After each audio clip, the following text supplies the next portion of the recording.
we have to tell the whole story. Many, a long time ago in a universe far, far away, in the Vaikuntha planet of Lord Narayan,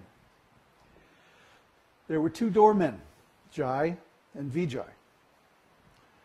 And Jai and Vijay, well, they got into some trouble. They fell into Maya. The four Kumaras, the infant sons of Lord Brahma, came to visit Lord Narayan. Now, actually, of course, they're not infants. They're, after Lord Brahma and Narada and Shiva, they're the oldest beings in the universe. So they weren't exactly babies. But they maintained their baby forms because they didn't want to take on all the responsibilities of householder life and universal management and demigods and all their politics and nonsense. So they just remained like little babies, infants. The four brothers. They came to visit Lord Narayan. So when they came to the door of Vaikuntha, Jai and Vijay, the doorkeepers, said, "You can't come in. You're just babies. Huh? You wouldn't understand what's going on here, you know. Go back to the material world." And also, actually, they were impersonalists at that time. They had not yet realized devotional service to the Supreme Personality of Godhead. They were on the level of Brahman, or at most Paramatma realization. But you notice, if you read the story in Śrīmad-Bhāgavatam, the doorkeepers didn't consult Lord Narayan. They didn't say, well, this is very unusual to have young babies approaching the doorway of Vaikuntha. I mean, how often does this happen? Huh? Very rare. So instead of getting instructions, they acted on their own. They acted independently. And because of that, they committed an offense against the Lord's devotees, the four Kumaras. So immediately, the Kumaras cursed Jai and Vijay. You know, you think you're so hot, you're going to have to take birth in the material world like us and deal with it. So, they were like, oh boy, we didn't know. We thought these were just kids. Huh? Actually, they're powerful sages. They could feel it, the energy, right? So, immediately Lord Narayan appeared.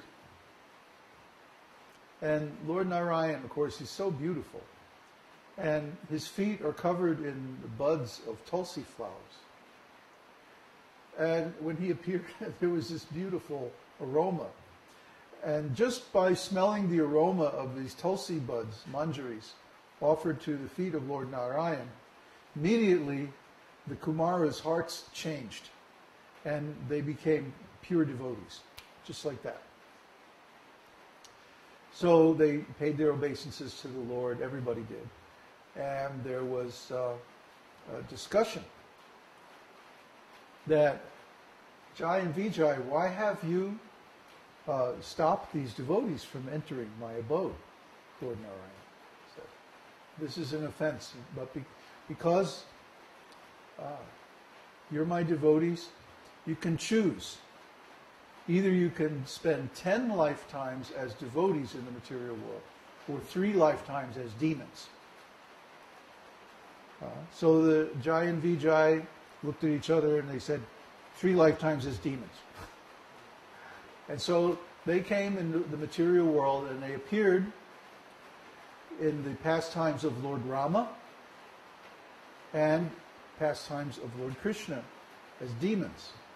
Ravana and what was his brother who was so enormous?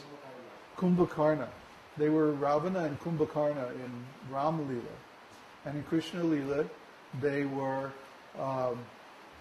Kamsa, and who was the other one who attacked Mathura 17 times? Dharasana, yeah. And both were ultimately killed. And then they went back to the spiritual world.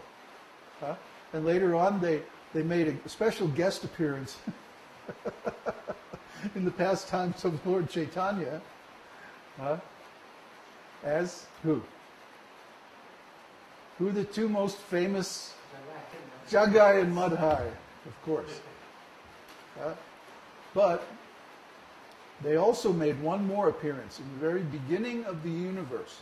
Their first appearance in the material world was as Hiranyaksha and Hiranyakashipu. They were brothers. Every time they appeared as brothers. So Hiranyaksha was killed by Lord Boar in the very, very early days of the universe. And that story is, of course, narrated in Śrīmad-Bhāgavatam. And then Hiranyakashipu became very inimical to Lord Vishnu because his brother Hiranyaksha was killed by Lord Boar. So the 7th canto of Śrīmad-Bhāgavatam describes this story very nicely, that Hiranyakashipu eulogized his brother, that how he had so many good qualities, and he was such an important member of our family, our demoniac family, and how are we going to take over the universe and oppress all of the pious living entities without his help? This is very bad. So Lord Vishnu is supposed to be neutral, but in this case he took the side of the demigods against us. So we're going to get back at him. So Hiranyakashipu went to a very lonely place, and he began executing very severe austerities. And his austerity was that he stood on the tips of his toes with his arms outstretched to the sky for, 10,000 years or 100,000 years or some incredible length of time. So as you know, if you try this even for a few minutes, it's very difficult. But he did it for such a long time. And he also knew this art by which the material body could be kept alive indefinitely. So even ants had built a huge anthill around his body and eaten all the flesh off of his bones. But he still maintained this position. It's amazing. And because of his severe austerity, the whole universe was becoming unbalanced. Because he was running so much energy that the whole universe was getting out of balance. And the demigods went to Lord Brahma and they said, "Oh, who is this guy? What is he doing? Go see what's happening and somehow correct it." So Lord Brahma went there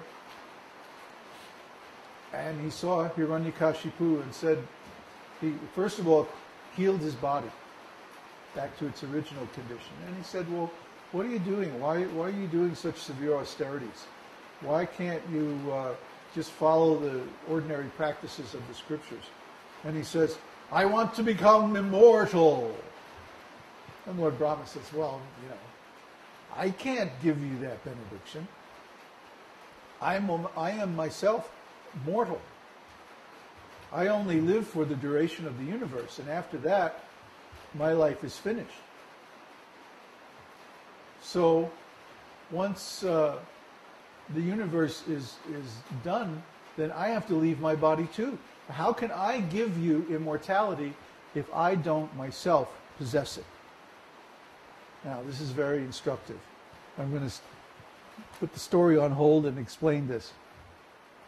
Just like there are so many gurus, and most of them are what we call show bottle gurus. The term show bottle comes from the pharmaceutical industry. That in the old days, if you go to a drugstore, remember drugstores? Before they had like malls and stuff like that, they had these little stores, and they would sell different kinds of medicine. So in the front of the drugstore, in the window, there would be all these bottles. They had really cool labels, with Dr. So-and-so's liniment and stuff like this. All these patent medicines. So when the salesman came, he would have the regular bottles full of medicine. And then he would have the show bottles. And the show bottles are just filled with colored water. They go in the window. Because the real medicine would be degraded by sunlight and stuff like that. Huh? So the show bottles are in the window, and they don't have the real medicine, but the real bottles are in the back. Huh? So in spiritual life, when we first begin to investigate different paths, especially, we're seeing the store display. Huh? We're window shopping. We're not ready to make a commitment anyway. And we're going looking in the different stores. And what do we see? Show bottle gurus. Huh? Hollywood gurus. Where's my turban? Where's my long beard? Huh? My glittering robes. Hollywood gurus. Show bottle. They're not the real thing. The real thing's in the back room. Huh? The